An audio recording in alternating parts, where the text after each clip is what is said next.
నమస్తే, welcome to RP7 TV news. Accreditation ఉన్న జర్నలిస్టులు వారికి కలెక్టర్ జారీ చేసిన పాస్ను అధికారులకు చూపించి పోలింగ్ బూత్ డోర్ వద్ద నిలబడి లోపల జరిగే ఎన్నికల విధానాన్ని కవర్ చేసుకోవచ్చు అని అధికారులు తెలిపారు. ఈ ఎవరెవరు ఎలక్షన్ కమిషన్ నుండి వాళ్ళకి ఒక ఎలక్షన్ పాస్ ఇవ్వడం జరిగింది, ఎంట్రీ పాస్.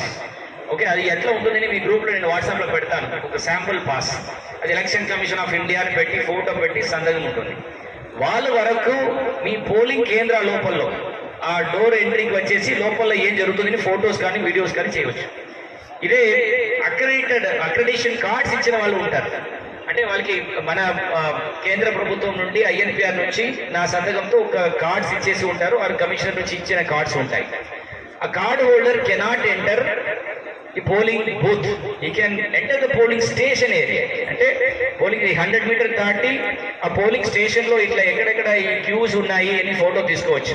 పోలింగ్ కేంద్ర లోపల్లో ఎంట్రీ చేయడానికి వాళ్ళకి పర్మిషన్ లేదు.